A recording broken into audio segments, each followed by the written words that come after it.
welcome back. I'm doing more of a vlog today. I have a big project I'm working on, Dark Vengeance, and I kind of need to get it done. So rather than try to do some in-progress stuff, I'm going to do progress reports. And if you follow my Flickr, you might have already noticed that I finished the Ravenwing bikes. And actually, why don't you go take a look at those, and we'll be right back.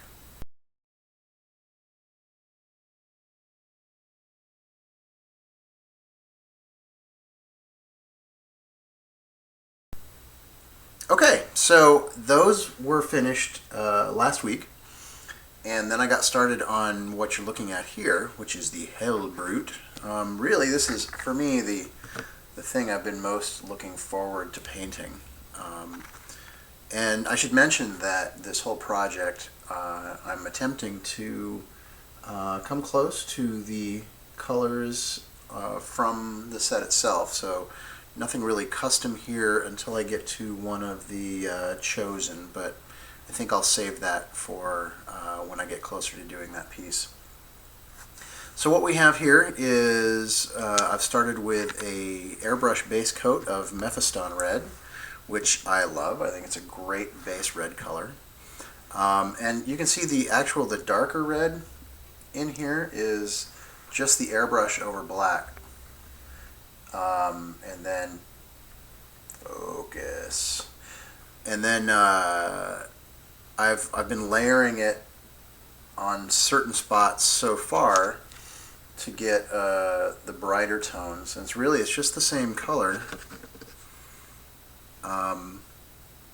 but with layers it gets brighter. So that actually just works well right on its own. I should mention, actually, you know what, now that I think about it, that isn't just the Mephiston Red by itself, the darker red. It also has a layer of Carroburg Crimson. And you know, I'm sort of two minds about that wash because it can do some nice stuff, but in general, I find that it really makes the colors muddy, and so you really have to go back over them. The Carroburg Crimson never works as a sort of a final wash. You know, if you're using it, at least I know when I'm using it, that I'm going to need to go back and do some more work on it. So anyway, the abdomen area here is a lighter color, and that's it's one of my new favorites that I've been using more and more, which is Joe Sonia's Plum Pink. And I've been finding lots of different things to do with that. Primarily, and this comes from a friend of mine who is a Golden Demon winner, flesh tones, when you mix that Plum Pink with Joe Sonia's flesh base, you can get some really nice flesh tones with it. Actually, here's another example. If we can get that to focus, perhaps. There it is. Oh, well, that didn't work out so well. Anyway, here, let's just move this back. So that is the Plum Pink and flesh tone there. And frankly, this is the same colors that are on his head as well, except that it also has a bit of Gilliman blue glaze to give it a little bit more unearthly tones to it. But I've also been using it anywhere where the Hellbrute's going to be fleshy. So it'll end up being redder than, or I should say even pinker than on like his face when it's on the Hellbrute itself, but it should provide for an interesting, more a little fleshy look than just the reds. I love this kit, by the way. The engineering on it is pretty amazing. You do have to start painting it in pieces. Each of the arm sections I started painting off off the model, or actually everything started separate. Then I painted the head, dropped that in, and glued those pieces together. Then the arm pieces, and as you can see, I still have this one arm plate and the front plate that aren't going to go on until later, because there's other painting that needs to get done before that can happen. I'll also mention that for the golds, I am using the standard Balthasar gold as the base and the Gehenna gold as the highlight, and then I go over that with Agrax Earthshade. That three-color combination works really, really well, I have found, for doing golds, especially when doing kind of chaos and I need them to be a little bit darker or a little dingier. So very happy with that. And what else? Oh, it's not actually glued down, as you can see. It's just puttied in for now. I'm probably going to do a little bit of extra base work on this, probably with some cork tile. Not much going on the back yet, but that's because it's very different. I've been really working on the more mechanical plates so far, and this is kind of coming along too. I really like how that's coming out. Hey, one more thing I should mention as I'm thinking about it. Something I've been using a lot more is airbrush medium, and not just for the airbrush. So I have this huge bottle of Liquitex airbrush medium that I bought primarily for using with the airbrush. And I have some other mediums as well. I've got the Liquitex gloss medium and varnish, and acrylic glazing liquid. I have a tendency to just pick things up and try them out. But for trying to thin paints, I had been using the Lamian medium from Games Workshop, which I don't have sitting out here at the moment. And I've decided more and more that I don't like it as much as I originally thought. I do like it. I mean, and if you want to create a wash that behaves identically to the Citadel shades, then absolutely use it.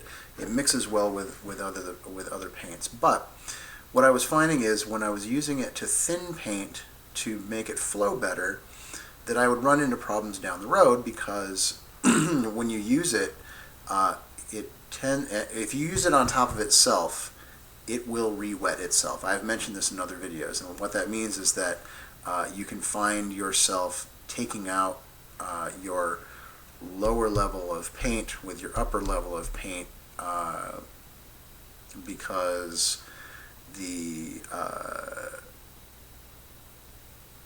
it thins itself essentially. So it acts like a thinner over when you put it on top of itself, and that can be a problem. But when I'm using the Liquitex airbrush medium for thinning purposes, I never have that issue. And these red plates here this was actually the same color that I mixed for doing the overall spray. It was just the leftover that I had in my cup that I was just using straight out of the cup, and it laid down really nice. I know that the finish is going to be permanent. I don't have to worry about what I'm putting down on top of it, and it really just sort of made me realize that this is actually a really good tool to use in that situation. You want to thin your paint down. Yes, you can use the Lamian medium, but it has its issues. But if you want to use the Liquitex airbrush medium, you don't have those issues.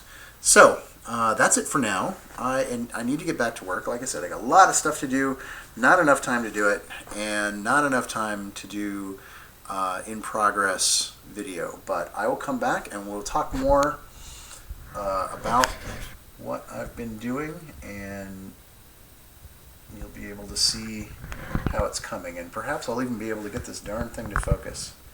What do you think?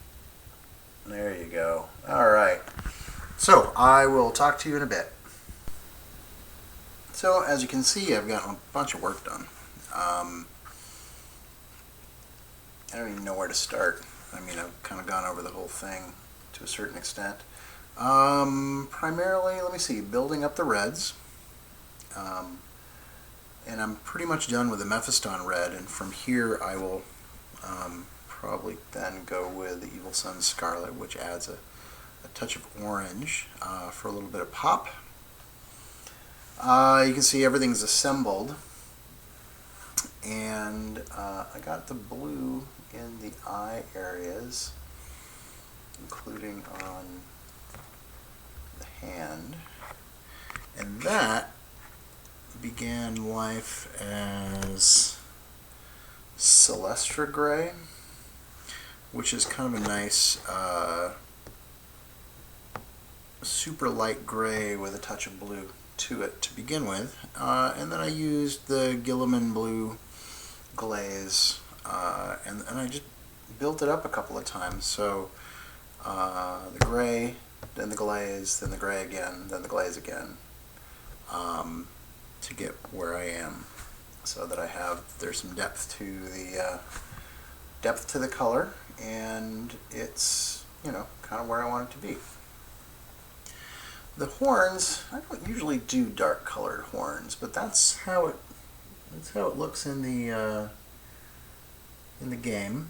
So I went ahead and went with a base of black, and then I mixed black with some Steel Legion base in various amounts to slowly build it up to give it some of the brown. It's still really dark, but the same colors I did for all of the claws, you know, like his little toenails down there, and the claws up on the hand, and then the various teeth around the head there.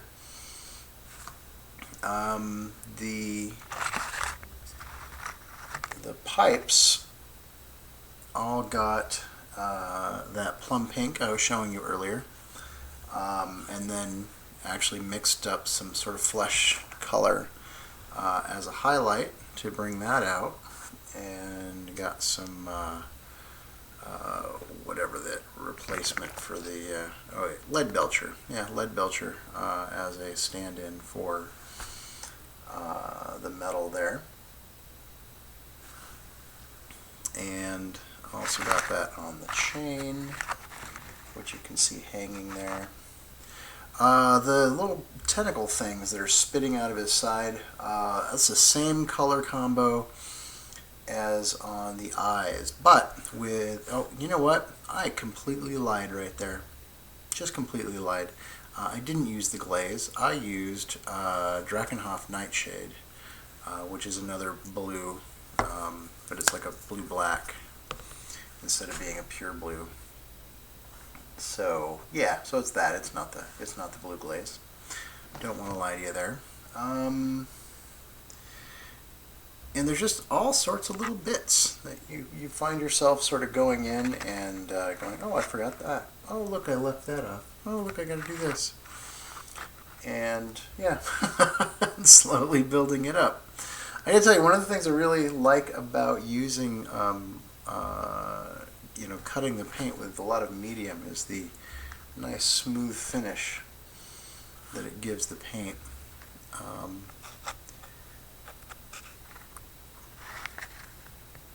really like it when it does that. If you try and use the paint straight from the bottle, it can be chunky, and if you just add water, you don't necessarily get that smoothness, the even distribution of the pigment.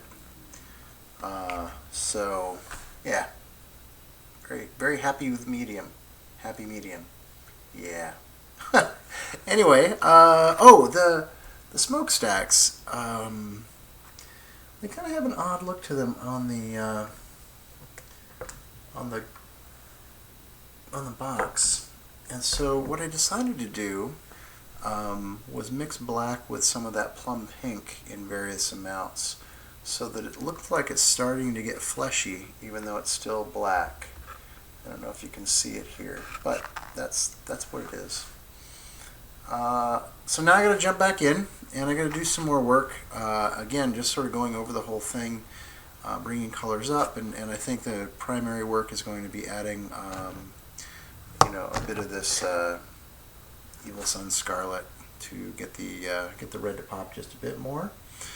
And yeah, then we'll see where I am, and I'll come back and we'll show you. So I'll talk to you in a bit. Well, I'm back, and I'm pretty much done with Hellbrute. I don't think there's been too many changes aside from the base since the last time I showed this to you. Yeah, I kind of just went over the whole thing and made sure that I had seen to absolutely everything and finished the base, and generally just crossed all my T's and dotted all my I's. It's actually been a while since I've done anything to it today because I've been spending all of my time on these guys. As I mentioned earlier, I had started working on the Chosen sort of in my in-between period, working on the Hellbrute, and I actually managed to get a reasonable amount of work done on them. They're kind of amazingly detailed little minis. They're one of those things that the more you work on them, the more detail you see, and they're not even close to being done at this point, but a lot farther along than I expected them to get. I was going to say this weekend, but it's not the weekend. It just feels like it for me because I'm not at the store. So yeah, anyway, that is going to wrap it up for this video today, and I'm about to go shoot some photographs of Mr. Hellbrute here, and so I will be sure to append them to the end of this video. And I hope you were able to get something useful out of my rambling discussion of my painting efforts. And I will talk to you all later.